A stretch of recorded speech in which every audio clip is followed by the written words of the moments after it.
सो केमती अच्छी पिला माने भलरे अच्छी ना सेमती भलरे था स्वागत करुच्ची मैं आपन फेवरेट चैनल सुपर स्टडी को। तो पिला माने आमर जो VSC कंपलसर आर्ट साइंस आउ कॉमर्स जो समस्त यहाँ कंपलसरी अच्छी VSC वैल्यू आडेड कोर्स जोटा आम कही था NEP अनुसार।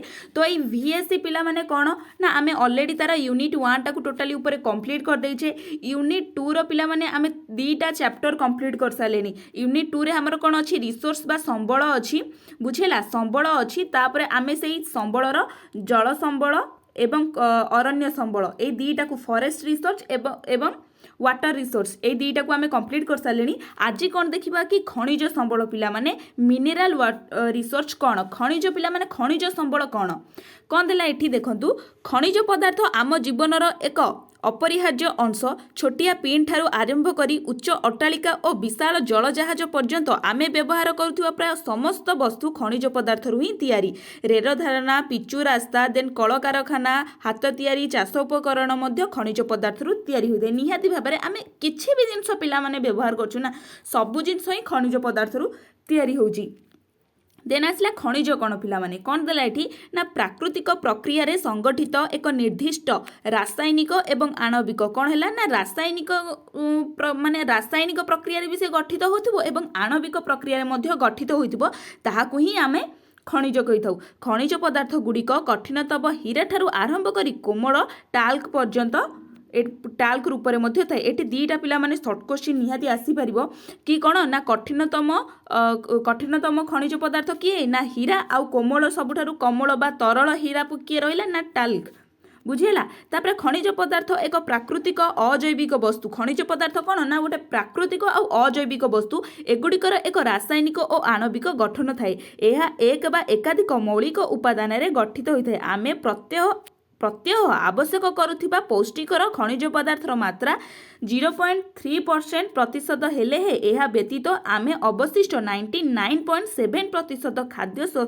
खाद्य रूप में व्यवहार करिपारनती। ये कौन कहला पिला माने ना आमे खाद्य रे भी आमे खनिज पदार्थ को नौचे। आम खाद्यटा केते 0.3% रे गले आउ 99.7% रहिला सेटा आमे खाद्य रूप में व्यवहार करि परिबानी। बुझियला एतिकी ऑल डाउट क्लियर। आ पिला माने आर नोट डायरेक्ट नोट ए सब होम हाथ में रे तैयारी जो आमे नोट बनैछु बहुत सारा तो ओडिया जो आम VSC ओडिया तो एत भी मिलूनी जोठी भी जमी मिलूँ आम आणिक आपंपाई नोट बनाऊँ आ नोटा को आम टेलीग्राम चैनल अपलोड करदेबू। टेलीग्राम चैनल लिंक मोर डिस्क्रिप्शन अच्छी आप देखिपारे। तापर आसला कौन ना खनिज पदार्थर विविधता कहीं खनिज पदार्थर एत विविधता कौन पाई बहुत प्रकार खनिज पदार्थ अच्छे आम देखा ए कौन देला ना समस्त खनिज पदार्थर गठन सामान नुहे। शिला एकाधिक खनिज पदार्थर सम्मिश्रण रे गठित किए से ना शिला एकाधिक खनिज पदार्थर सम्मिश्रण रे गठित। चूनपथर परी शिला केवल गोटे खनिज पदार्थ रे गठित किए ना चूनपथर इंपोर्टेंट पिला माने मात्र अधिकांश शिलारे विभिन्न खनिज पदार्थ भिन्न भिन्न अनुपात थाए। प्रायतः 2000 अधिक खनिज पदार्थ चिन्हट करा जायछि। भौतिक और रासायनिक प्रक्रिया उपरे निर्भर करी खनिज पदार्थ गुड़िकर गठन भिन्न भिन्न होइथाए। खनिज पदार्थ गुड़िकर रंग कठिनता स्फुटिकर आकार ज्योति एवं घनत्व भिन्न भिन्न होइथाए। भूतत्वविद माने एही गुण गुड़िको आधार करी खनिज पदार्थ गुड़िको वर्गीकरण करिसंती। तेला कौन ना खनिज पदार्थर वर्गीकरण ये आसला पिला माने पाठ आमर केतेटा खनिज पदार्थ अच्छी कौन कौन तापरे आर ऊपर अधिक आलोचना करा जाय थाए। माने अधिका तो 2 मार्किया क्वेश्चन आर ऊपर ही पड़ी थाए। कौन देला पिला माने कि खनिज पदार्थ मुख्यतः 3 भाग में विभक्त होइछि। गोटे होउछि कौन धातव खनिज अधातव खनिज आ गोटे होउछि शक्ति खनिज। कौन कौन हैला ना धातव खनिज अधातव खनिज आ गोटे हैला शक्ति खनिज। मु जोटा पिला माने 2 थर रिपीट करछि ना ताकू टिके केयरफुली सुनिबे आ भलो से नोट करिवे। तापर कौन देला फास्ट आसिला धातव खनिज। धातव खनिज पिला माने कौन ना धातव खनिज पुनश्च और धातव खनिज को पुनः 3 भाग में विभक्त कर आमे फास्ट खनिज को 3 भाग में विभक्त कले कौन ना धातव खनिज अधातव खनिज शक्ति खनिज आउ ये जो धातव खनिज रहिला से धातव खनिज को भी 3 भाग में विभक्त कले कौन ना लौह मिश्रित खनिज लौह विहीन खनिज एवं मूल्यवान खनिज। लौह मिश्रित खनिज किए हैला ना लुह पत्थर मांगाजिन निकेल ए सबू ଲୌହ ମିଶ୍ରିତ ଲୌହ ବିହୀନ କିଏ ହେଲା ନା ତମ୍ବା ସୀସା ଟିଣା ବକ୍ସାଇଡ୍ ଏଇଗୁରା ହେଲା ଲୌହ ବିହୀନ। ମୂଲ୍ୟବାନ କିଏ ହେଲା ନା ସୁନା ରୂପା ପ୍ଲାଟିନମ୍ ବୁଝିହେଲା। ତାପରେ ଅଧାତବ ଖଣିଜ ଆସିଲା।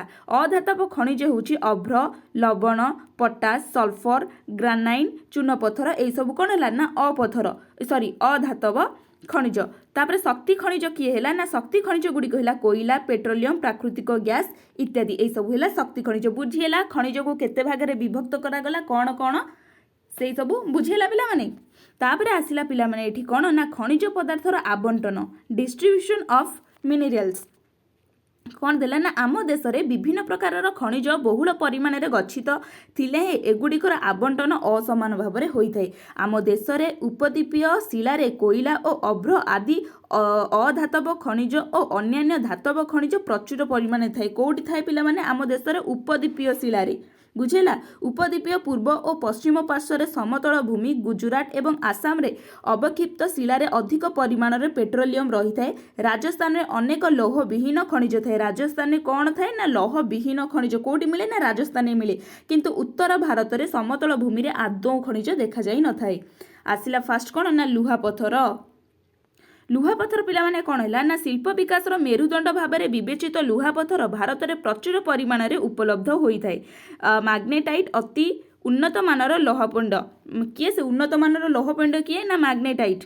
ଏଠାରେ 70% ଅଧିକ ଲୁହା ମିଳେ।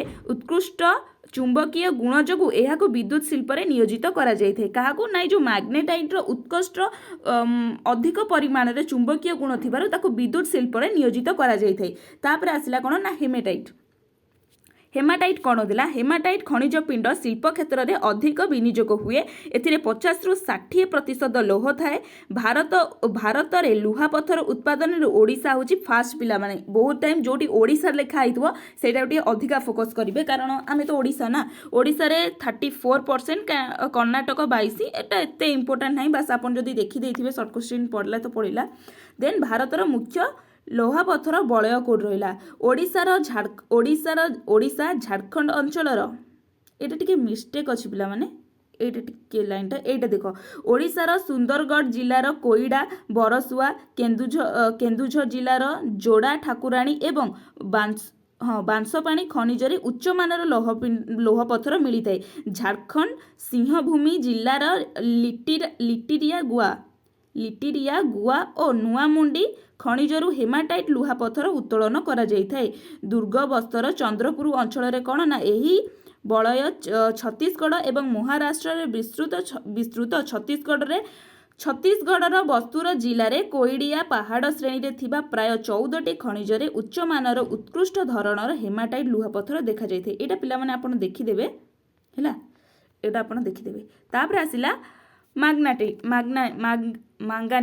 ତାପରେ ଆସିଲା ମାଙ୍ଗାନିଜ୍। ମାଙ୍ଗାନିଜ୍ କ'ଣ ଦେଲା ନା ମାଙ୍ଗାନିଜ୍ ମୁଖ୍ୟତଃ ଇସ୍ପାତ ଓ ଫେରୋମାଙ୍ଗାନିଜ୍ ମିଶ୍ର ଧାତୁରୁ ପ୍ରସ୍ତୁତ ବ୍ଲିଚିଂ ପାଉଡର କୀଟନାଶକ ଦ୍ରବ୍ୟ ଓ ରଙ୍ଗ ପ୍ରସ୍ତୁତି କରିବାରେ ବ୍ୟବହୃତ ହୋଇଥାଏ। ତ ମାଙ୍ଗାନିଜ୍ କେଉଁଥିରେ ବ୍ୟବହାର କରାଯାଏ ନା ବ୍ଲିଚିଂରେ ବ୍ୟବହାର କରାଯାଏ। ଦେନ୍ ଆମର ହେଉଛି କୀଟନାଶକ ଦ୍ରବ୍ୟରେ ବ୍ୟବହାର କରାଯାଏ, ରଙ୍ଗରେ ବ୍ୟବହାର କରାଯାଇଥାଏ। ଗୋଟିଏ ଟନ୍ ଇସ୍ପାତ ତିଆରି ପାଇଁ ପ୍ରାୟ କେତେ ଦରକାର ନା 10 କେଜି ମାଙ୍ଗାନିଜ୍ର ଦରକାର ହୋଇଥାଏ। ଗୋଟିଏ ଟନ୍ର ଇସ୍ପାତ ଗଠନ କରିବା ପାଇଁ ବା ଇସ୍ପାତ ତିଆରି କରିବା ପାଇଁ ଆମକୁ ପ୍ରାୟ 10 କେଜିର ମାଙ୍ଗାନିଜ୍ ଆବଶ୍ୟକ ହୋଇଥାଏ। 2018-19ରେ ମହାରାଷ୍ଟ୍ର ମଧ୍ୟପ୍ରଦେଶ ଓଡ଼ିଶା ସର୍ବାଧିକ ମାଙ୍ଗାନିଜ୍ ଉତ୍ପାଦନ କରିଥିଲା। ଭାରତରେ ଓଡ଼ିଶାରେ ସର୍ବାଧିକ ମାଙ୍ଗାନିଜ୍ ଓଡ଼ିଶାରେ ସର୍ବାଧିକ ମାଙ୍ଗାନିଜ୍ ଉତ୍ପାଦନ ରାଜ୍ୟ। ତ ଏଇଟା ବି ମନେ ରଖିଥିବେ ଓଡ଼ିଶା ଅଛି ନା ସର୍ବାଧିକ କିଏ ମାଙ୍ଗାନିଜ୍ ଅଧିକା ଉତ୍ପାଦନ କରାଯାଇଥାଏ। ଏଇଟା ହେଡ଼ିଂ ବି ପିଲାମାନେ ସେସବୁ ବ୍ଲୁ ପ୍ଲେନ୍ରେ ଲେଖା ହେଇଛି, ଏସବୁ ବ୍ଲାକ୍ରେ ଲେଖା ହେଇଛି ଯେଉଁଗୁଡ଼ା ତାପରେ ଟିକେ ଅଧିକା ଫୋକସ୍ କରିବେ। ଭାରତରେ ମାଙ୍ଗାନିଜ୍ ଉତ୍ପାଦନ ମହାରାଷ୍ଟ୍ର ହେଉଛି 27.66, ମଧ୍ୟପ୍ରଦେଶ 27.59, ଓଡ଼ିଶାରେ 24%, ଆନ୍ଧ୍ରପ୍ରଦେଶ 13, ଅନ୍ୟାନ୍ୟ 7.25%। ଦେନ୍ ଆସିଲା କ'ଣ ପିଲାମାନେ ତମ୍ବା। ଫାଷ୍ଟ କ'ଣ ଗଲା ଲୁହାପଥର, ତାପରେ ଗଲା ମାଙ୍ଗାନିଜ୍, ଏବେ ଆସିଲା ତମ୍ବା। ତମ୍ବା କ'ଣ ଦେଲା ପିଲାମାନେ ନା ମଧ୍ୟପ୍ରଦେଶରେ ବାଲାଘାଟା ତମ୍ବା ଖଣିଜ ଭାରତର ମୋଟ ଉତ୍ପାଦନର ଶତକଡ଼ା ପ୍ରାୟ 52% 52 ଭାଗ ଉତ୍ପାଦନ ହୋଇଥାଏ। ଦେନ୍ କ'ଣ ହେଲା ନା ରାଜସ୍ଥାନର କ୍ଷେତ୍ରୀ, ଝାଡ଼ଖଣ୍ଡର ସିଂହଭୂମି ତମ୍ବା ଖଣି ମଧ୍ୟ ତମ୍ବା ଖଣିରେ ମଧ୍ୟ ତମ୍ବା ଉତ୍ପାଦନ ହୋଇଥାଏ। ତମ୍ବାରୁ ସାଧାରଣତଃ ବିଦ୍ୟୁତ୍ ତାର ପ୍ରସ୍ତୁତ ହୁଏ। ଏହା ବ୍ୟତୀତ ଇଲେକ୍ଟ୍ରୋନିକ୍ସ ଏବଂ ରାସାୟନିକ ଶିଳ୍ପରେ ଏହା ବହୁଳ ଭାବରେ ବ୍ୟବହୃତ ହୋଇଥାଏ। କିଏ ନା ତମ୍ବା। ତାପରେ କ'ଣ ଦେଲା ନା ବକ୍ସାଇଡ୍। କ'ଣ ଦେଲା ନା ଆଲୁମିନିୟମ ସିଲିକେଟ୍ ଯୁକ୍ତ ଶିଳା ଅବକ୍ଷୟ ଘଟି ବକ୍ସାଇଡ୍ ସୃଷ୍ଟି ହୋଇଥାଏ। ବକ୍ସାଇଡ୍ କେମିତି ସୃଷ୍ଟି ହୋଇଥାଏ ପିଲାମାନେ ନା ଆଲୁମିନିୟମ ସିଲିକେଟ୍ ଯୁକ୍ତ ଶିଳାର ଅବକ୍ଷୟ ଘଟି ବକ୍ସାଇଡ୍ ସୃଷ୍ଟି ହୋଇଥାଏ। ଏହା ଦେଖିବାକୁ ଚିକିଟା ମାଟି ପରି। ଏହା ଲୁହା ଭଳି ଶକ୍ତ ମାତ୍ର ହାଲୁକା ଏବଂ ତାର ତାପ ସୁପରିବାହୀ। ଏଟା ଅଟେ ମୋଷ୍ଟ ଇମ୍ପୋର୍ଟାଣ୍ଟ ପିଲାମାନେ। ଏଇଟା କ'ଣ ଅଟେ ନା ତାପ ସୁପରିବାହୀ ଅଟେ ଓ ପ୍ରସାରଣଶୀଳ। ଅମରକଣ୍ଟକ ମାଳଭୂମି এটা ମୈକାଲାନ ପାହାଡ଼ ବୋଧେ ଲେଖା ହେଇଛି। ମାଇକାଲାନ ପାହାଡ଼ ଏବଂ ବିଳାସପୁର କଟନୀ ଅଞ୍ଚଳରେ ଅଧିକାଂଶ ଆଲୁମିନିୟମ ସେଇଠି ଦେଖାଥାଏ। ଓଡ଼ିଶାରେ ଏଇଠି ଆସିଲା ଓଡ଼ିଶାରେ ସାଇଡ଼ରେ ଲେଖିଦେଇଛି ମୁଁ। ଓଡ଼ିଶାର 49% ବକ୍ସାଇଡ୍ ଉତ୍ପାଦନ କରାଯାଇଥାଏ। ବୁଝିହେଲା ପିଲାମାନେ। ତାପରେ କ'ଣ ଆସିଲା ନା ଅଭ୍ର କ'ଣ ଦେଲା ନା ଅଭ୍ର ଏକ ଅଧାତବ ଖଣିଜ ପଦାର୍ଥ। ଏହା ପରସ୍ତ ହୋଇ ନିର୍ମିତ ଏକ ଖଣିଜ ଅଭ୍ର ବୈଦ୍ୟୁତ ଶକ୍ତିର କୁପରିବାହୀ। ମାନେ ଅଭ୍ର କ'ଣ ବୈଦ୍ୟୁତ ଶକ୍ତିର କୁପରିବାହୀ। ତେଣୁ ବିଦ୍ୟୁତ୍ ଓ ଇଲେକ୍ଟ୍ରୋନିକ୍ ଶିଳ୍ପରେ ଏହାର ବ୍ୟବହାର ଖୁବ୍ ବେଶୀ ହୋଇଥାଏ। କେଉଁଥିରେ ହୋଇଥାଏ ନା ବିଦ୍ୟୁତ୍ ଆଉ ଇଲେକ୍ଟ୍ରୋନିକ୍ସ ଶିଳ୍ପରେ ଏହାର ଅଧିକ ବ୍ୟବହାର ହୋଇଥାଏ। ଆଉ ଏହା ତାପ କୁପରିବାହୀ। ଏଇ ଦୁଇଟା ମେନ୍ ପଏଣ୍ଟ ତ ପିଲାମାନେ। ଝାଡ଼ଖଣ୍ଡର ଏଇଟା ପଢ଼ିଦେବେ କେଉଁଠି କ'ଣ ଦେଖାଯାଏ ଏଇଟା ଆପଣ ପଢ଼ିଦେବେ। ଦେନ୍ ଆସିଲା ଚୂନପଥର। ଚୂନପଥର କ'ଣ ଦେଲା ନା କ୍ୟାଲସିୟମ କାର୍ବୋନେଟ୍ କିମ୍ବା କ୍ୟାଲସିୟମ ଓ ମାଗ୍ନେସିୟମ କାର୍ବୋନେଟ୍ ଯୁକ୍ତ ଶିଳାର ଚୂନପଥର ମିଳେ। ଅବକ୍ଷିପ୍ତ ଶିଳାରୁ ହିଁ ଚୂନପଥର ମିଳିଥାଏ। ସିମେଣ୍ଟ ଶିଳ୍ପ ପାଇଁ ଚୂନପଥର ଏକ କଞ୍ଚାମାଲ ରୂପେ ବ୍ୟବହାର ହୋଇଥାଏ। କାହା ପାଇଁ ପିଲାମାନେ ନା ସିମେଣ୍ଟ ପାଇଁ। ବୁଝିହେଲା। ତାପରେ ଖଣିଜ ବିପତ୍ତି କ'ଣ ଦେଖିବା ଟିକେ। ଏତି ପାଇଗଲା ଆମର ଯେଉଁ ରହିଥିଲା ଯେଉଁ ଆମେ ଲୁହାପତ୍ର ଠାରୁ ଆରମ୍ଭ କରି ଖଣିଜ ପଦାର୍ଥର ଯେଉଁ ଆବଣ୍ଟନ ରହିଥିଲା ଆମର ସେଇଠି କେଉଁଠି ସରିଗଲା ନା ଚୂନପଥରରୁ ଏଇଟା ସରିଗଲା। ଏବେ ଦେଖିବା କି ଖଣିଜ ବିପତ୍ତି କ'ଣ, ମାନେ ଖଣିଜ ପ୍ରତି କ'ଣ ସବୁ ବିପତ୍ତି ରହିଛି। ଖଣିରୁ ନିର୍ଗତ ଧୂଆଁ, ଧୂଳି ଏବଂ ଦୂଷିତ ଗ୍ୟାସ୍ ସେବନ କରି ଶ୍ରମିକମାନେ ବିଭିନ୍ନ ପ୍ରକାରର ଫୁସ୍ଫୁସ୍ ଜନିତ ରୋଗରେ ପୀଡ଼ିତ ହୋଇଥାନ୍ତି। ଖଣିଜରେ ଅନେକ ବିପଦ ଦେଖାଯାଇଥାଏ, ଯଥା ନିଆଁ ଲାଗିବା, ଖଣି ଖସିବା ଏବଂ ଛାତ ଭୁଷୁଡ଼ି ଯିବା ଇତ୍ୟାଦି। ଖଣି ଅଞ୍ଚଳରେ ଅନେକ ବର୍ଜ୍ୟବସ୍ତୁ ଓ ଆବର୍ଜନା ସେ ଅଞ୍ଚଳକୁ ପ୍ରଦୂଷିତ କରିଥାଏ। ପରିବେଶ ସୁରକ୍ଷା ଆଇନ କଡ଼ାକଡ଼ି ଭାବରେ କାର୍ଯ୍ୟକାରୀ କରି ଖଣି ଖନନକୁ ଏକ ଘାତକ ଶିଳ୍ପ ଭଳି ବଦନାମରୁ ରକ୍ଷା କରାଯାଇପାରିବ। ଦେନ୍ ଖଣିଜକୁ ଆମେ ସଂରକ୍ଷଣ କେମିତି କରିବା ନା ଭୂତତ୍ତ୍ୱକ ଆୟନରେ ଶତକଡ଼ା ମାତ୍ର 1% ଖଣି କାର୍ଯ୍ୟ ପାଇଁ ବ୍ୟବହୃତ ହେଉଛି। ଖଣିଜ ଏକ ସୀମିତ ଓ ସରନ୍ତି ସମ୍ବଳ। ଖଣିଜ କ'ଣ ଗୋଟେ ସୀମିତ ଆଉ ସରନ୍ତି ସମ୍ବଳ। ତେଣୁ ଖଣିଜ ପଦାର୍ଥର ସୁବିନିଯୋଗ ଓ ସଂରକ୍ଷଣ କରିବା ଆବଶ୍ୟକ। ଦେନ୍ ତାପରେ କ'ଣ ଦେଲା କି ସୁଚିନ୍ତିତ ଓ ଯୋଜନାବଦ୍ଧକ ଭାବରେ କିପରି ଖଣିଜ ପଦାର୍ଥର ସଂରକ୍ଷଣ ହୋଇପାରିବ। ନିମ୍ନମାନର ଖଣିଜ ଶିଳ୍ପ ବ୍ୟବହାର କିପରି ବ୍ୟବହାର କରିହେବ ସେଥିପାଇଁ ଗବେଷଣା କରିବା ନିହାତି ଆବଶ୍ୟକ।